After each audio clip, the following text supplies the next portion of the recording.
አርእስተ ዜና ኢማን እስላማዊ ማህበር ረመዳን ኢስቲቅባልን አስመልክቶ የእውቀት ማዕድ አዘጋጅቷል። የኢራን የውጭ ጉዳይ ሚኒስትር አባስ አራግቺ የሚመሩት ከፍተኛ ልዑክ በኦማን መዲና ሙስካት ዛሬ በጀመረው የኒውክሌር ድርድር ላይ መገኘቱን ኢራን አስታወቀች። የአላህ ሱብሓነሁ ወተዓላን ስሞች በማሸጊያዎች ላይ መጠቀም ተከለከለ።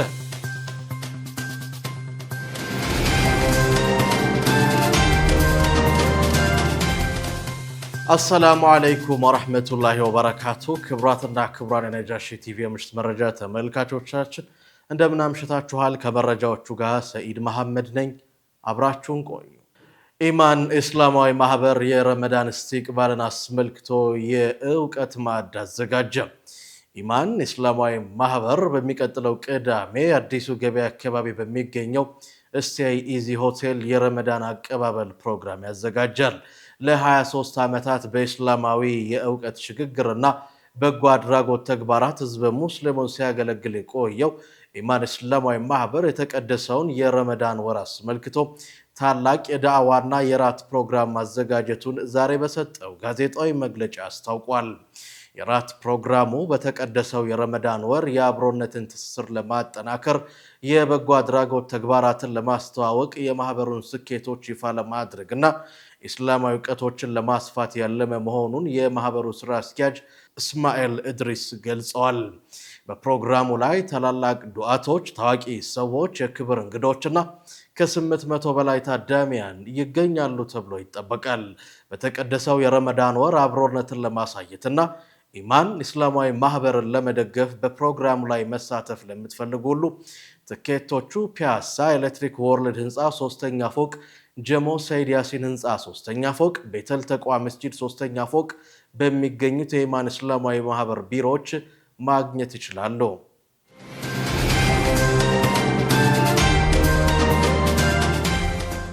ኢትዮጵያና ብራዚል በንግድና በግብርና ዘርፎች ያላቸውን ግንኙነት አጠናክረው ለመቀጠል ስምምነት ተፈራርመዋል። ስምምነቱን ያደረጉት ዛሬ በአዲስ አበባ በተካሄደው የኢትዮ ብራዚል የኢኮኖሚ ትብብር ፎረም ላይ ነው። ፎረሙ በሁለቱ ሀገራት መካከል የኢኮኖሚ ትብብርን ማጠናከር፣ የገበያ ትስስር መፍጠርና አዳዲስ የኢንቨስትመንት እድል በሮችን በመክፈት የንግድ ግንኙነታቸውን ለማሳደግ ያለመ መሆኑ ተገልጿል።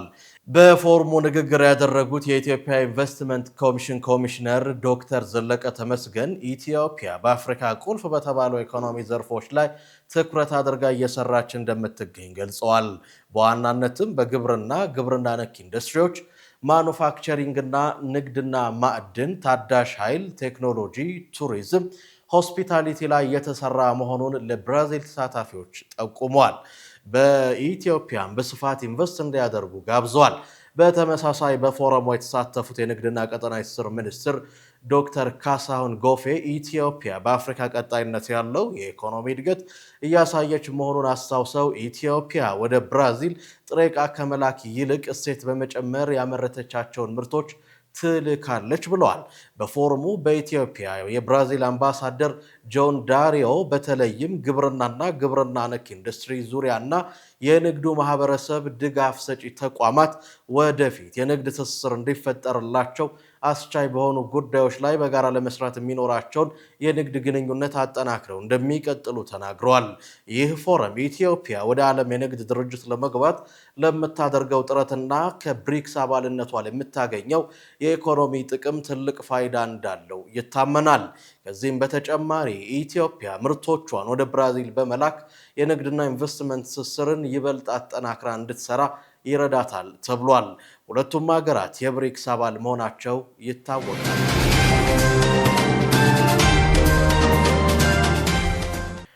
የኢራን የውጭ ጉዳይ ሚኒስትር አባስ አራግቺ የሚመሩት ከፍተኛ ልዑክ በኦማን መዲና ሙስካት ዛሬ በጀመረው የኒውክሌር ድርድር ላይ መገኘቱን ኢራን አስታውቃለች። የውጭ ጉዳይ ሚኒስትር አባስ አራግቺ አገሪቱ ለየትኛውም ሰላማዊ አማራጭ ዝግጁ መሆኗን ገልጸው በኦማን በሚካሄደው የኒውክሌር ድርድር በክብርና በትኩረት ተሳትፋለች ብለዋል። ሚኒስትሩ ውይይቱ ጥንቃቄ በተሞላበት መንገድ እየተካሄደ መሆኑንና ፍትሃዊ ስምምነት ላይ ይደረሳል የሚል ተስፋ እንዳላቸው ገልጸዋል። አራክቺ ኢራን በአንድ መልኩ ለቀጠናው ሰላም መጠበቅ አበክራ ብትሰራም በሌላ በኩል ደግሞ እንደ ብሔራዊ ጥቅሟና ክብሯ ትጨነቃለች ብለዋል። የኢራን አብዮታዊ መንግስት እንዲወድቅ የሚፈልጉት አሜሪካና እስራኤል በኒውክሌር ስምምነቱ ላይ ላይመለሱ ይችላሉ የሚል ስጋት ተፈጥሯል። በመካከለኛው ምስራቅ ግዙፍ ወታደራዊ ኃይል ያሰማራቸው ዋሽንግተን ከኢራን ጋር ስምምነት ላይ ካልተደረሰ ጥቃት እንደምትከፍት አስታውቃለች። በተለይም ዋሽንግተን ኢራን የኒውክሌርና የባሊስቲክ ሚሳይል ፕሮግራሟን እንድታቋርጥ እንዲሁም የመንግስት ለውጥ እንዲደረግ ትፈልጋለች። ይህንም ተከትሎ ተንታኞች ኢራን ላትስማማ ትችላለች ይላሉ። በተለይም በያዝነው ሳምንት መጀመሪያ ላይ በቱርክ አንካራ የተደረገው የኒውክሌር ውይይት ላይ ክፍተት መፈጠሩን ተከትሎ በሀገራቱ መካከል ስምምነት ላይ ላይደረስ ይችላል የሚል ጥርጣሬ ፈጥሯል። ከድርድሩ ጎን ለጎን ዋሽንግተን በኢራን ያለው አሜሪካውያን በፍጥነት ሀገሪቱን ለቀው እንዲወጡ ትዕዛዝ ማስተላለፏ ውጥረቱን አባብሶታል። አሜሪካ ዜጎቿ ኢራንን ለቀው እንዲወጡ ትዕዛዝ ያስተላለፈችው በሁለቱ ሀገራት መካከል እየተካረረ የመጣውን ውጥረት ተከትሎ ውይይቱ ላይሳካ ይችላል በሚል ምክንያት ነው። በተያያዘም የእስራኤል ጦር በከተማዎችና ወታደራዊ ተቋማት ላይ ሊፈጸሙ ይችላሉ ተብለው ከሚገመቱ 2000 የኢራን ሚሳይሎች ለመከላከል ማክሰኞ ዕለት ጀምረው ልምምድ እያደረጉ መሆኑን የሀገር ውስጥ ሚዲያዎች ዘግበዋል።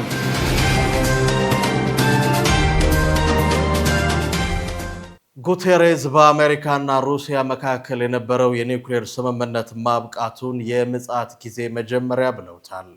ከዚህ በፊት በአሜሪካና ሩሲያ መካከል ለዘመናት ጸንቶ የቆየውና የኒውክሌር መሳሪያን የሚገድበው የስምምነት ሰነድ ትላንት ሐሙስ ተቀዷል።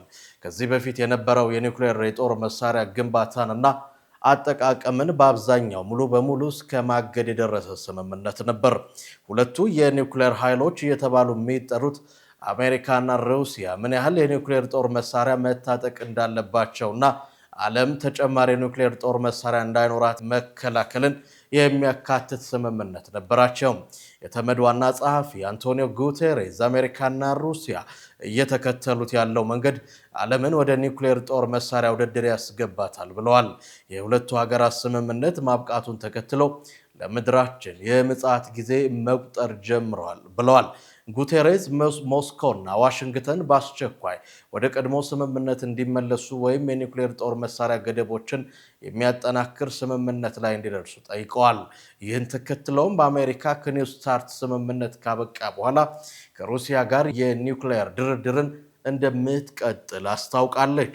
የዋይት ሃውስ መግለጫ እንደሚያመለክተው አሜሪካ ጊዜው ያለፈበትን የኒው ስታርት የኒውክሌር ጦር መሳሪያ ስምምነትን ለመተካት አዲስና የተሻሻለ ስምምነት ለመድረስ ከሩሲያ ጋር የምታደርገውን ድርድር ትቀጥላለች። የሩሲያ ውጭ ጉዳይ ሚኒስቴር ከእንግዲህ በስምምነቱ ግዴታዎች እንደማይገዛ የገለጸ ቢሆንም ፕሬዚደንት ቭላዲሚር ፑቲን ባለፈው መስከረም ገደቦቹ ለተጨማሪ 1 ዓመት እንዲራዘሙ ሐሳብ አቅርበው ነበር።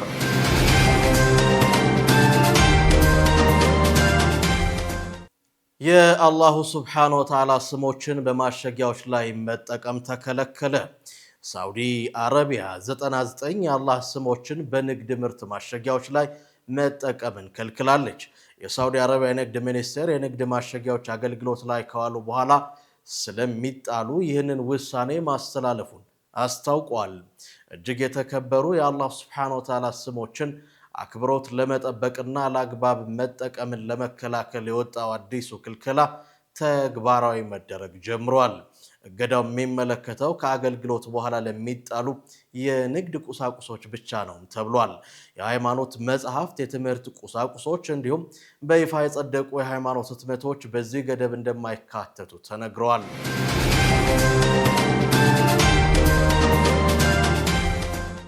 ክቡራትና ክቡራን የነጃሺ ቲቪ ተመልካቾቻችን አሁን ደግሞ የተመራረጡ ወቅታዊ ቢዝነስ መረጃዎችን እናደርሳችኋለን። ዙበይዳ ሐሰን አዘጋጅተዋለች። የኢትዮጵያ ተቀማጭ ገንዘብ ኢንሹራንስ ፈንድ በግማሽ ዓመት 1.23 ቢሊዮን ብር ገቢ ማግኘቱ ተነግሯል። የኢትዮጵያ ተቀማጭ ገንዘብ ኢንሹራንስ ፈንድ በ2025 እና 26 የበጀት ዓመት የመጀመሪያው አጋማሽ ላይ ጠንካራ ፋይናንስ አፈጻጸም ሪፖርት አድርጓል። በዚህም 1.23 ቢሊዮን ብር ገቢ ማግኘቱም ተነግሯል። ተቋሙ ጠቅላላ ገቢው ወደ 2.56 ቢሊዮን ብር መድረሱም ተዘግቧል። የግማሽ ዓመቱ ገቢ የሙዳራባ ወለድ አልባ ቁጠባ የባንክ አገልግሎት የተገኘውን ትርፍ በመጋራቱም ነው ተብሏል። በተጨማሪም በግምጃ ቤት ደረሰኞች ላይ በተደረጉ ኢንቨስትመንቶች ሀብት ማሰባሰብ ተችሏል ነው የተባለው። በ2023 የተቋቋመው የኢትዮጵያ ተቀማጭ ገንዘብ ኢንሹራንስ ፈንድ የቅርብ ጊዜ አሃዞች በፍጥነት እያደገ የመጣውን የፋይናንስ መሰረትና የኢንቨስትመንት እንቅስቃሴን ያጎላል ሲሉ ባለሙያዎች ተናግረዋል። ኢትዮጵያ ጅቡቲና ሱዳን በታሪካዊ የሆራይዘን ፕሮጀክት መተሳሰራቸው ተነግሯል። ኢትዮ ቴሌኮም፣ ጅቡቲ ቴሌኮምና ሱዳቴል ግሩፕ የሆራይዘን ድንበር ተሻጋሪ የፋይበር መስመር ዝርጋታ ስምምነት በጅቡቲ ተፈራርመዋል። ፕሮጀክቱ የጅቡቲ የባህር ውስጥ የፋይበር ኬብሎችን በኢትዮጵያ በኩል ከሱዳን ጋር በማገናኘት በቀጠናው አስተማማኝና ከፍተኛ አቅም ያለው የኢንተርኔት ኮሪደርን ይፈጥራልም ተብሏል። ስምምነቱ አፍሪካን በዲጂታል የሚያስተሳስርና አፍሪካዊ አጋርነትን በተግባር የሚያሳይ ወሳኝ እርምጃ ነው ሲሉ የኢትዮ ቴሌኮም ዋና ስራ አስፈጻሚ ፍሬህይወት ታምሩ ተናግረዋል። የጅቡቲ ቴሌኮም ዋና ስራ አስፈጻሚ የሆኑት መሐመድ አሰዌ ቦሃ በበኩላቸው ሆራይዘን በቀጠናው የቴሌኮም መሰረተ ልማት አዲስ ምዕራፍ የሚከፍትና የዲጂታል ሉዓላዊነትን የሚያጠናክር ስትራቴጂካዊ ፋይዳ እንዳለውም አስረድተዋል። የሱዳቴል ዋና ስራ አስፈጻሚ ማግዴ ኤም አብደላ ታሃ ፕሮጀክቱ በቴሌኮም ኦፕሬተሮች መካከል ያለውን ፉክክር በትብብር በመተካት ለደንበኞች፣ ለኢንተርፕራይዞችና ለግዙፍ የዳታ ኩባንያዎች አዲስ እሴትን እንደሚፈጥርም ተናግረዋል። የደቡብ አፍሪካ አብሳ ባንክ በኢትዮጵያ የባንክ ዘርፍ መሳተፍ እንደሚፈልግ አስታውቋል። የኢትዮጵያ መንግስት የባንክ ዘርፍ ለውጭ ተቋማት ክፍት ማድረጉን ተከትሎ የደቡብ አፍሪካው ግዙፍ የፋይናንስ ተቋም አብሳ ባንክ በኢትዮጵያ የፋይናንስ አገልግሎት ገበያን ለመግባት እቅድ እንዳለው ነው ያስታወቀው። የኢትዮጵያ ብሔራዊ ባንክ እንደ ፈረንጆቹ ዘመን አቆጣጠር በመጋቢት 2025 የውጭ ሀገር ተቋማትና ዜጎች በአገር ውስጥ ባንኮች ላይ ኢንቨስት እንዲያደርጉ ለመጀመሪያ ጊዜ የሚፈቅድ የባንክ ስርዓት አዋጅ ማውጣቱም የሚታወስ ነው።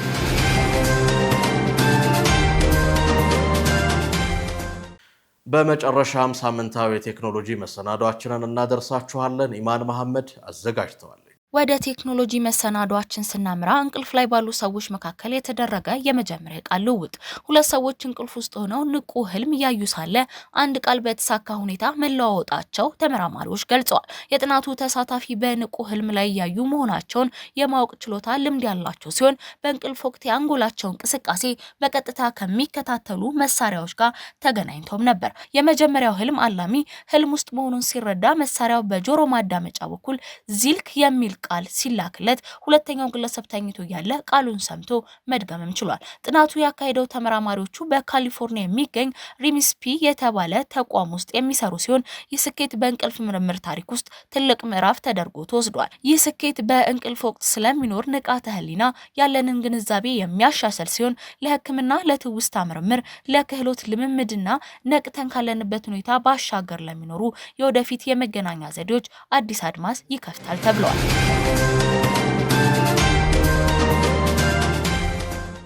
ክቡራትና ክቡራን የነጃሺ ቲቪ የምሽት መረጃ ተመልካቾቻችን የዕለቱን የምሽት መረጃ በዚሁ አገባደድን። ከቀሪ የነጃሺ ቲቪ የምሽት መሰናዶ ጋር መልካም ምሽት።